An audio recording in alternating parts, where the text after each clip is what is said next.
नमस्कार दोस्तों, आपका स्वागत है आपके अपने पसंदीदा डिजिटल स्टोरी प्लेटफॉर्म वाणी बुक पर। कहते हैं कि रिश्ते ऊपर वाला बनाता है, लेकिन उन्हें निभाने की समझ इंसान को वक्त और तजुर्बे के साथ मिलती है। पर क्या हो जब किसी के सिर पर परिपक्व होने से पहले ही गृहस्थी की बड़ी जिम्मेदारी डाल दी जाए? क्या कच्ची उम्र में बंधे बंधन कभी पक्के और गहरे प्यार में बदल सकते हैं? या फिर नादानी, बचपने और जिम्मेदारियों के बोझ तले वो रिश्ते बिखर जाते हैं? आज वाणी बुक आपके लिए लेकर आया है एक ऐसी ही दिल को छू लेने वाली, जज्बाती और बेहद खास रोमांटिक कहानी, कच्ची उम्र में शादी। इस कहानी को आखिर तक पूरा सुनिएगा, क्योंकि इसमें सिर्फ प्यार नहीं, बल्कि दो अजनबी रूहों के एक दूसरे को समझने और साथ ढलने का खूबसूरत सफर है। तो चलिए, बिना किसी देरी के शुरू करते हैं आज की यह खास कहानी। यह कहानी है समीर और रश्मि की। समीर, जिसकी उम्र अभी महज 19 से 20 साल ही थी, आंखों में ढेरों सपने, दोस्तों के साथ आवारागर्दी और बेफिक्र जिंदगी। उसे ना तो दुनियादारी की समझ थी और ना ही भविष्य की कोई ठोस चिंता। दूसरी तरफ थी रश्मि, 18 साल की एक मासूम, सीधी साधी लड़की, जिसने अभी अभी अपनी स्कूली पढ़ाई पूरी ही की थी। रश्मि की दुनिया उसकी किताबों, उसकी सहेलियों और उसकी माँ की हिदायतों तक ही सीमित थी। दोनों अलग अलग रास्तों पर चल रहे थे, लेकिन किस्मत ने उनके लिए कुछ और ही सोच रखा था। समीर के घर में अचानक उसके पिता की तबीयत बहुत ज्यादा बिगड़ गई। डॉक्टरों ने जवाब दे दिया था और पिता की आखिरी ख्वाहिश यही थी कि वे अपने जीते जी समीर का घर बसता देख लें।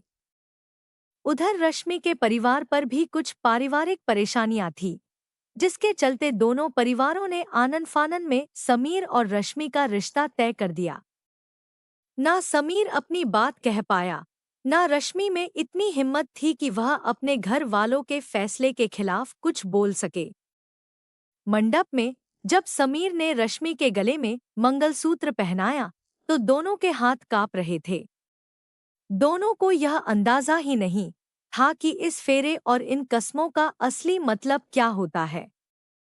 समीर के लिए यह एक अचानक थोपी गई पाबंदी जैसी थी, और रश्मि के लिए एक अनजाना, डरावना सा मोड़।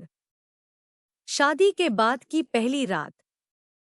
कमरे में अजीब सी खामोशी थी। मोगरे के फूलों की महक तो थी, लेकिन उस महक में कोई गर्माहट नहीं थी। रश्मि घूंघट में सिमटी पलंग के एक कोने में बैठी थी, और समीर खिड़की के पास खड़ा बाहर अंधेरे में देख रहा था। दोनों के बीच जमीन आसमान की दूरी थी। समीर, झेंपते हुए और रूखे लहजे में, देखो रश्मि, मैं जानता हूं कि यह सब बहुत अचानक हुआ है। मैं इस शादी के लिए तैयार नहीं था। मुझे नहीं पता कि पति कैसे बनते हैं या गृहस्थी कैसे चलाई जाती है। रश्मि, धीमी और सहमी हुई आवाज में, मुझे भी मुझे भी कुछ नहीं पता। मैं तो अभी कॉलेज में दाखिला लेने की सोच रही थी। समीर, तो ठीक है, हम दोनों एक दूसरे पर कोई दबाव नहीं डालेंगे। तुम अपना काम करो, मैं अपना काम करूंगा। शुरुआती कुछ महीने बेहद मुश्किल भरे बीते। समीर दिन भर दोस्तों के साथ बाहर रहता या नौकरी की तलाश में भटकता। जब वह घर लौटता, तो रश्मि से सिर्फ जरूरत भर की बातें करता। रश्मि भी रसोई के काम में अनमनी सी उलझी रहती। कभी खाना जल जाता, कभी नमक तेज हो जाता। समीर की माँ कभी डांट देती, तो रश्मि चुपचाप कमरे में जाकर रो लेती। नादानी दोनों तरफ थी। समीर को लगता कि रश्मि उसके लिए एक बोझ बन गई है, जिसने उसकी आज़ादी छीन ली। और रश्मि को लगता कि समीर एक पत्थर दिल इंसान है, जिसे उसके एहसासों की कोई परवाह नहीं। समय बीतता गया। लेकिन उनके बीच की दूरियां कम होने का नाम नहीं ले रही थी। एक शाम, जब बाहर मूसलाधार बारिश हो रही थी, समीर घर पहुंचा। वह पूरे दिन की नाकामी और नौकरी न मिलने की हताशा से झल्लाया हुआ था। रश्मि ने आगे बढ़कर उसके लिए चाय का कप मेज पर रखा। गलती से चाय का थोड़ा सा हिस्सा समीर की जरूरी फाइलों पर गिर गया। समीर, चिल्लाते हुए, तुम्हें कोई काम ठीक से करना आता भी है या नहीं? तुम समझती क्या हो खुद को? तुम्हारी वजह से मेरी सारी मेहनत बेकार हो गई। काश मेरी शादी इतनी कम उम्र में तुम जैसी नासमझ लड़की से न हुई होती। रश्मि, आंखों में आंसू भरकर, कांपती आवाज में, मेरी क्या गलती है इसमें? क्या मैंने आपसे शादी करने की मिन्नत की थी? मैं भी तो अपनी पढ़ाई छोड़कर यहाँ इस घर में घुट रही हूँ। अगर आपको लगता है कि सिर्फ आपकी जिंदगी खराब हुई है, तो आप गलत हैं। नैरेटर। रश्मि रोते हुए कमरे से बाहर निकल गई। समीर वहीं खड़ा रह गया। उस रात पहली बार समीर को एहसास हुआ कि सिर्फ वही दुखी नहीं है। रश्मि भी तो उसी उम्र की है, उसने भी तो अपने सपने कुर्बान किए हैं। वह किसी दूर शहर से अपने माँ बाप को छोड़कर यहाँ एक ऐसे इंसान के साथ रह रही है जो उसे हर पल बेगाना एहसास कराता है। उस झगड़े के बाद अगले 2 दिनों तक कमरे में सन्नाटा छाया रहा। ना रश्मि ने कुछ कहा, ना समीर ने बात करने की हिम्मत जुटाई। लेकिन तभी एक दिन समीर को तेज बुखार आ गया। उसका शरीर तप रहा था। घर में उस वक्त कोई नहीं था। रश्मि ने जब समीर का माथा छुआ तो वह डर गई। उसने बिना कुछ सोचे समझे पूरे दिन और पूरी रात समीर की देखभाल की। उसके माथे पर ठंडे पानी की पट्टियां रखीं, समय पर दवा दी और खुद भूखी प्यासी उसके पास बैठी रही। आधी रात को जब समीर की आंख खुली तो उसने देखा रश्मि कुर्सी पर ही सिर टिकाए सो रही थी। उसके चेहरे पर थकान साफ दिख रही थी, लेकिन उसके हाथों में अभी भी वह गीला कपड़ा था। यह लड़की, जिसे मैंने हमेशा नासमझ और बोझ समझा, वह बिना किसी शिकायत के मेरी सेवा कर रही है। मैंने इसे सिवाय कड़वे शब्दों के दिया ही क्या है?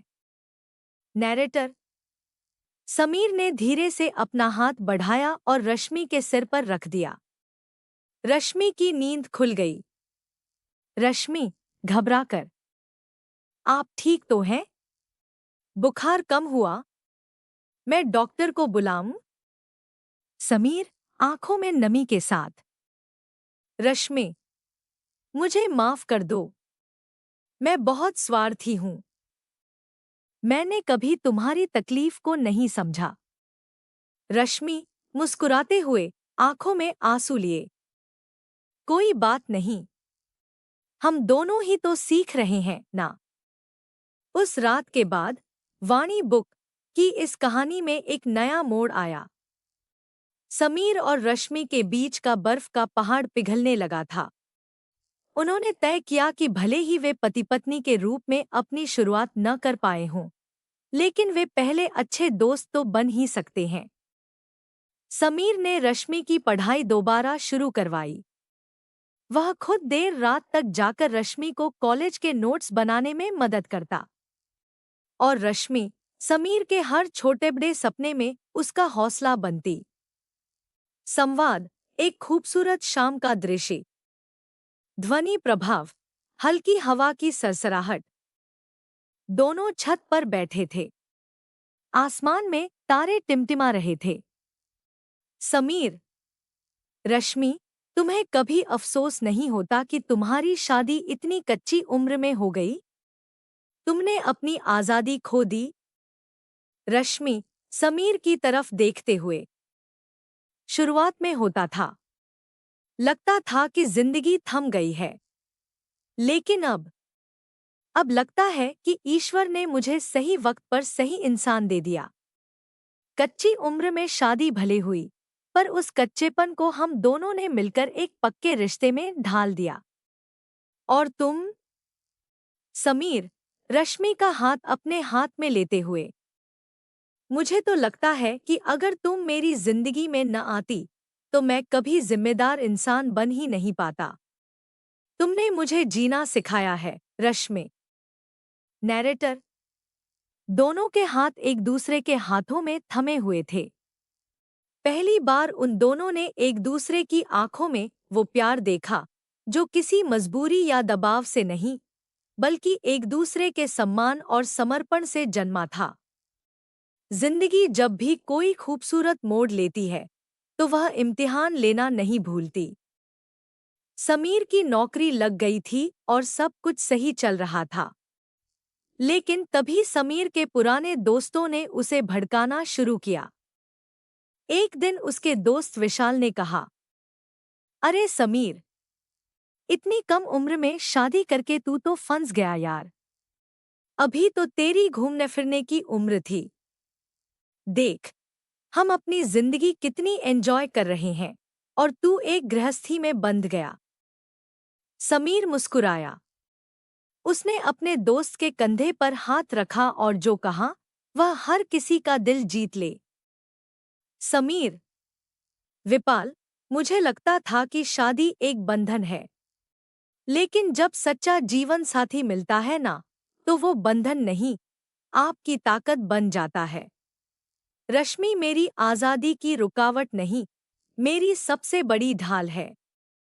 कच्ची उम्र में मिलना शायद हमारी मजबूरी थी, लेकिन एक दूसरे का होकर रहना अब हमारी पसंद है। उधर रश्मि के कॉलेज में भी कुछ लड़कियों ने उसकी कम उम्र में शादी का मजाक उड़ाने की कोशिश की, लेकिन रश्मि ने गर्व से जवाब दिया, शादी की उम्र कच्ची हो सकती है, लेकिन अगर इरादे पक्के हों और साथी समझने वाला हो, तो उम्र महज एक नंबर बनकर रह जाती है। देखते ही देखते 3 साल बीत गए। समीर अब एक सफल कंपनी में अच्छे पद पर काम कर रहा था और रश्मि अपनी ग्रेजुएशन पूरी करके अपने सपनों की तरफ बढ़ रही थी। आज उनकी शादी की तीसरी सालगिरह थी। समीर ने रश्मि के लिए एक सरप्राइज प्लान किया था।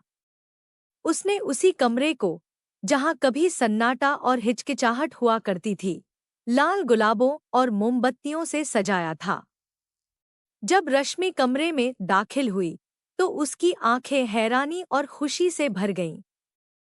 समीर, घुटनों के बल बैठकर, हाथ में एक खूबसूरत अंगूठी लेकर। रश्मि, 3 साल पहले जब हमारी शादी हुई थी, तब न तो मंडप में मेरे दिल में तुम्हारे लिए प्यार था और न ही कोई वादा।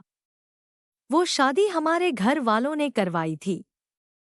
लेकिन आज मैं अपनी मर्जी से, अपने पूरे दिल से तुमसे दोबारा शादी का प्रस्ताव रखता हूँ। क्या तुम उम्र भर के लिए मेरी जीवन संगिनी बनोगी? रश्मि, खुशी के आंसू पोंछते हुए। मैं तो उसी दिन आपकी हो गई थी समीर, जिस दिन आपने मेरे सपनों को अपने सपनों से बड़ा समझा था। नैरेटर। समीर ने रश्मि की उंगली में अंगूठी पहनाई और उसे गले से लगा लिया। वह आलिंगन सिर्फ दो शरीरों का नहीं, बल्कि दो ऐसी रूहों का मिलन था जिन्होंने नादानी से शुरू हुए रिश्ते को समझदारी और बेपनाह मोहब्बत के मुकाम तक पहुंचाया था। दोस्तों, कच्ची उम्र में शादी सिर्फ समीर और रश्मि की कहानी नहीं है। यह उन तमाम रिश्तों की कहानी है जो हालात की वजह से जल्दी शुरू तो हो जाते हैं, लेकिन अगर उनमें धैर्य, सम्मान, समझदारी और एक दूसरे के प्रति समर्पण हो, तो वे दुनिया के सबसे खूबसूरत रिश्ते बन जाते हैं। उम्र कच्ची हो सकती है, विचार कच्चे हो सकते हैं, लेकिन जब दो लोग मिलकर एक दूसरे को संभालने का फैसला कर लेते हैं, तो हर मुश्किल आसान हो जाती है। तो दोस्तों, कैसी लगी आपको आज की यह भावुक और रोमांटिक कहानी? क्या समीर और रश्मि के प्यार ने आपके दिल को भी छू लिया? हमें कमेंट सेक्शन में लिखकर जरूर बताइएगा। अगर आपको यह कहानी पसंद आई हो, तो इस वीडियो को लाइक करें अपने दोस्तों और परिवार के साथ शेयर करें और आपके अपने चैनल वाणी बुक को सब्सक्राइब करना बिल्कुल न भूलें। घंटी वाले बटन को दबा दीजिए ताकि हमारी आने वाली हर नई और खूबसूरत कहानी की सूचना सबसे पहले आप तक पहुंचे। मिलते हैं बहुत जल्द एक और नई, दिलकश और जज्बाती कहानी के साथ, सिर्फ और सिर्फ वाणी बुक पर। तब तक के लिए अपना और अपने अपनों का ख्याल रखें। धन्यवाद।